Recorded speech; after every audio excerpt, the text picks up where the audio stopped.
மீகா அதிகாரம் 5. சேனைகளுடைய நகரமே, இப்போது தண்டு தண்டாக கூடிக்கொள். நமக்கு விரோதமாக முற்றுகை போடப்படும்.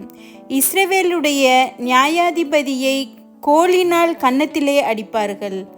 எப்பிராத்தா என்னப்பட்ட பெத்லகேமே, நீ யூதேயாவில் உள்ள ஆயிரங்களுக்குள்ளே சிறியதாயிருந்தும் இஸ்ரவேலை ஆளப்போகிறவர் உன்னிடத்திலிருந்து புறப்பட்டு என்னிடத்தில் வருவார்.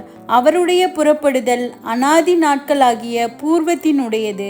ஆனாலும் பிரசவிக்கிறவள் பிரசவிக்கிற மட்டும் அவர்களை ஒப்பு கொடுப்பார். அப்பொழுது அவருடைய சகோதரரில் மீதியானவர்கள் இஸ்ரவேல் புத்திரரோடும் கூட திரும்புவார்கள்.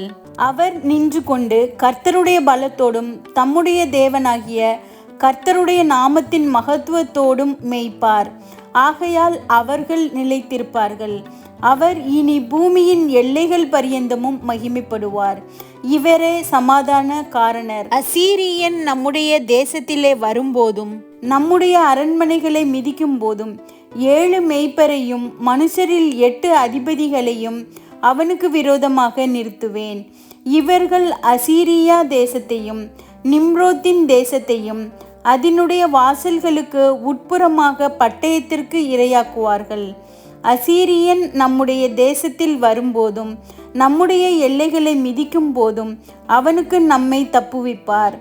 யாக்கோபிலே மீதியானவர்கள் கர்த்தராலே வருகிற பனியைப் போலவும் மனுஷனுக்கு காத்திராமலும் மனுபுத்திரருக்கு தாமதியாமலும் பூண்டுகள் மேல் வருகிற மழைகளைப் போலவும் அநேக ஜனங்களின் நடுவிலே இருப்பார்கள்.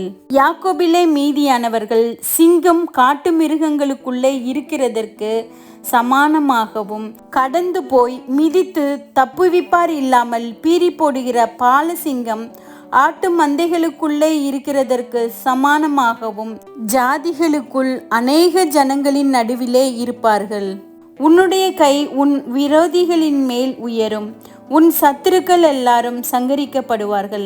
அந்நாளிலே நான் உன் குதிரைகளை உன் நடுவில் இராதபடிக்கு சங்கரித்து உன் ரதங்களை அழித்து உன் தேசத்து பட்டணங்களை சங்கரித்து உன் அரண்மனைகளை எல்லாம் நிர்மூலமாக்கி சூனிய வித்தைகள் உன் கையில் இராதபடிக்கு அகற்றுவேன். நாள் பார்க்கிறவர்கள் உன்னிடத்தில் இல்லாமற் போவார்கள். உன் சுரூபங்களையும் உன் சிலைகளையும் உன் நடுவில் இராதபடிக்கு நிர்மூலமாக்குவேன். உன் கையின் கிரியையை நீ இனி பணிந்து கொள்ளாய்.